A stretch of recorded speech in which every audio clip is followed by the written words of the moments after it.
السلام عليكم ورحمة الله وبركاته. اللهم صل وسلم وبارك على سيدنا ونبينا محمد صلى الله عليه وسلم. النهاردة أقول لكم على كاستر البرتقال ده الروعة. وهقول لكم كمان إن ممكن تعملوه بإيه. يعني أنا عملته بالكيك، فانتوا بقى لو عايزين تعملوه بأي حاجة تانية هتعملوه، بس هيطلع معاكم تحفة جميل جدا. كاستر بقى، عايزين كراميلة البرتقال اللي انتوا عايزينه. انا كنت مفرزة برتقال كده من الشتاء، فكان عندي البرتقال، وهقول لكم البرتقال يقعد عندك بالسنة كده، ما يجرالوش اي حاجة خالص طول ما انتي مفرزاه بالطريقة اللي انا هقولك عليها دلوقتي. ويلا علشان نتوكل على الله ونخش كده ونشوف البرتقال الجميل ده. البرتقال ده انا للاسف المفروض اول ما يطلع ان انا كنت اغسله كويس وانشفه، ويعني ابشره، اطلع القشرة دي لوحدها. فانا سبته لحد ما طري كده، لحد ما هو فك خالص التلج اللي فيه. انا بفرزه زي ما هو سليم كده، حتى ولا بغسله ولا اي حاجة غير لما بطلعه.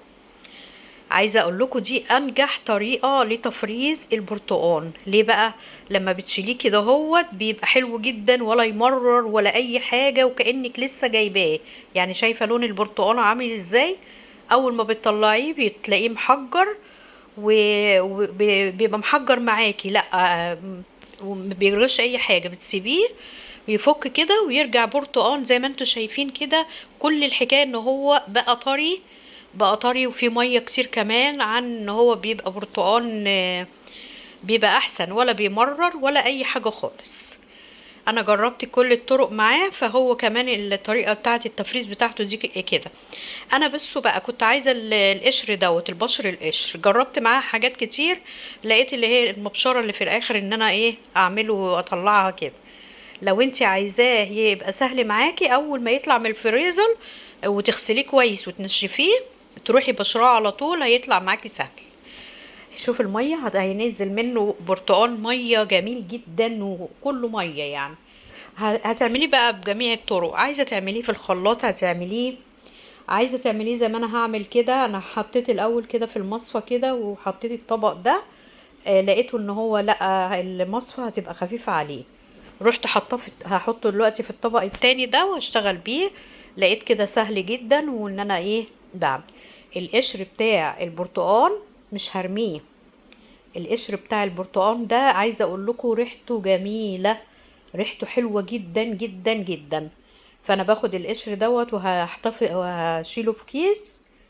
يعني النهارده الفيديو يعني فيه افاده جامده قوي من ناحيه البرتقال، ان انتي لو عندك برتقال ومفرزاه اعمليه بالطريقه دي. انا هشيل كده بقى الجلد اللي هو من جوه دوت. خلاص انا خدت الميه بتاعته، هشيله وهاخد القشره اللي بره الجميله، اللي ريحتها قلب الدنيا، والله العظيم ريحتها جميله جدا. واحط معاها بقى كده قطع من الليمون كده الاخضر دوت، واروح حطاهم في كيس وشايلاهم في الفريزر. ليه؟ عشان هنعمل بقى منه معطرات، ونعمل منه اللي بناخده للصابون. حاجات كتير قوي قوي بنعملها من البرتقال والليمون دوت. هنشيله بقى كده بإذن الله ونحتفظ بيه في الفريزر. آه انا هكلمكم على الكاستر اللي انا عملته دوت، اللي هو كاستر البرتقال دوت. وهقول لك يعني لو انت مش عايزه تعملي كيك، يبقى بصراحه انا ندمت ان انا عملت كيك. ليه بقى؟ الكيك كان عايز يبقى تقيل، يعني بيبقى تقيل. لكن لما بيكون كاستر كده البرتقال لوحده، روعه جميل جدا. هو اللي هيخلي ان الواحد ياكل الكيك، يعني ياكله. لكن هو الكاستر لوحده يكفي، يعني جميل جدا. انا كده خدت كوبايتين برتقال. عايزه اقول لكم والله ما حطيتش اي ميه خالص. رحت واخده الكوبايتين البرتقال كده، هو خفيف كده علشان طبعا ان احنا ايه، كان متفرز بقاله كتير. وحطيت معلقتين نشا. وهنا بقى حطيت كوبايه سكر على البوتاجاز، وموطيه النار قوي، موطياها جدا. شوفوا لحد ما البتاع كده اللي حواليها دي تسيح كده هوت، وتروحي مقلباها. ولما تحطي البرتقال ما تخافيش خالص، ما تفتكريش ان هي يعني هتكلكع معاكي وان مش هيفك ولا الكلام ده كله، لا، هيبقى جميل قوي قوي قوي. ممكن تعملي بقى حاجات كتير قوي من البرتقال دوت يعني، تزوقي تورتايه، تعملي حاجة كده جميلة كده والله يعني حلوة قوي. بصوا اول ما حطيت بقت كلكعت كده، انت طبعا هتخضي وهتفتكري ان كده خلاص باظت. لا، مش بتبوظ ولا اي حاجة خالص. وطي عليها النار وخليكي ماشية معاها كده لحد ما تفك، وتروحي حاطة بقى قطعة زبدة كده. يا سلام على الجمال.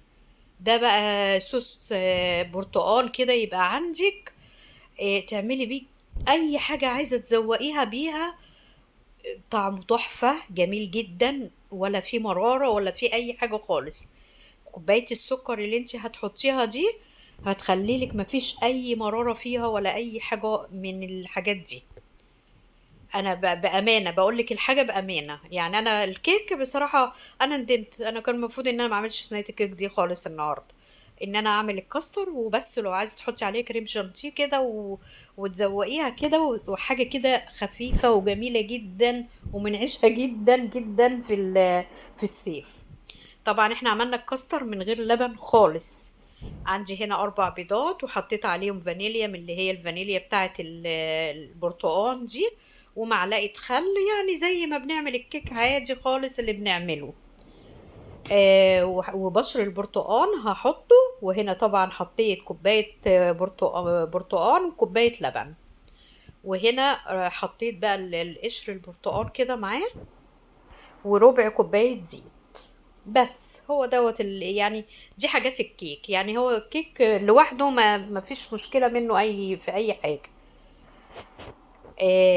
بس كده.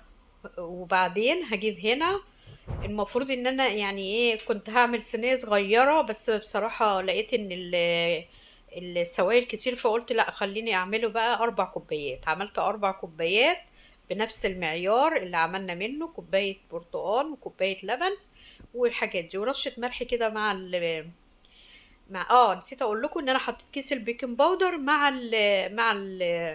الخلطة اللي انا عملتها في الخلاط، مع الحاجات دي كلها اللي احنا عاملينها في الخلاط. وهنا هحط بقى واقلب. وطبعا ما بنقلبش الكيك خالص كتير، هو يا دوبك بس ان احنا ايه بنفك كده الكلاكيع اللي فيه وخلاص. خد كل اللي احنا عملناه، السوائل اللي احنا عاملينه، وبقت بالطريقة ديت السيولة اللي هي انتوا شايفينها دي. هنا دهنة بقى صينية كده زبدة، وهحط السوائل اللي احنا حاطينها اللي هي بتاعت الكيك.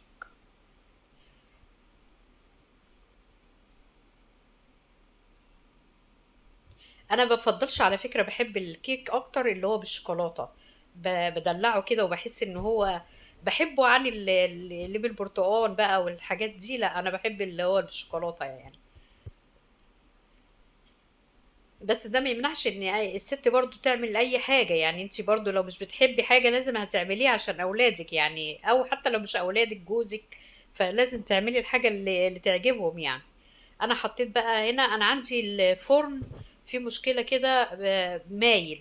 حتى برضو لو تلاحظوا انه قبل كده في الكيك الاولاني هتلاقوا ان حتة مرفوعة وحتة، ده كان حصل حاجة كده في الفرن من جوه، فهي دي اللي أثرت معاه. أنا جبت هنا كوباية لبن وسقيتها كده، وهي أول ما طلعت اللبن كان دافي يعني مش ساقع قوي. والكيك كده أول ما طلع، فأنا رحت حاطة كده وسبتها ايه تتشرب فيها. شربت بقى وهقطعها. وبعدين هروح حاطة الكاستر أو الصوص البرتقال.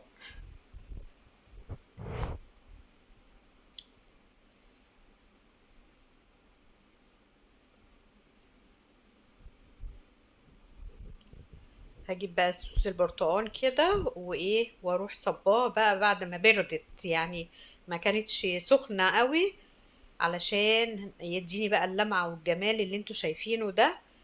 إيه، وطعمه تحفة والله العظيم. انتوا لو تجربوه هتلاقي طعمه حلو جدا، هيبقى خفيف جدا. وزي ما قلتلك لو عايزة تبدلي وتحطي بدال المي بدال البرتقان قصدي. آه، بس انا بصراحه نلاقي البرتقان هو اللي حلو. تحطي مثلا لبن ولا حاجه، بيبقى الكاستر ده حلو جدا جدا، وكمان يعني مفيد كده وحلو، بصراحه جميل جدا.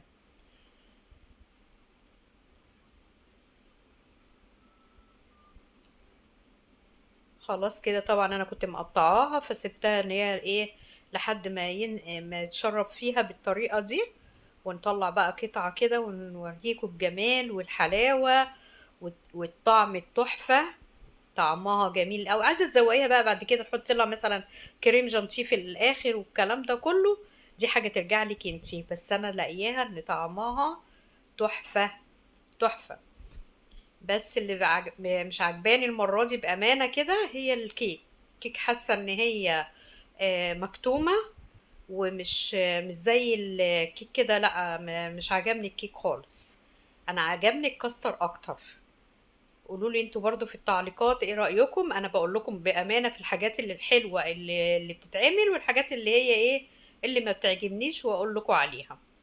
الكيك انا حاسة ان هو مكتوم، الدقيق المرة دي مش عاجبني خالص، مش زي دي اللي انا بعمل بيه كل مرة، فمش مديني النتيجة اللي انا عايزاها يعني اللي ترضيني. وبألف هنا وشفا بقى، وجربوها وقولوا لي ايه رأيكم. بس تحفة يا جماعة، جميل جدا جدا.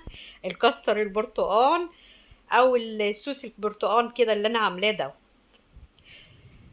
يا رب الفيديوهات بتاعتي تكون بتستفادوا منها، والحاجة اللي انا بقول لكم عليها ما تعملوهاش فانتوا براحتكم، يعني يمكن انتوا تعملوها تجربوها وتطلع معاكم تحفة، يعني تطلع معاكم حلوة. بس انا جربت الكيكه اهو، لاقيها ان هو الكيكه دي المره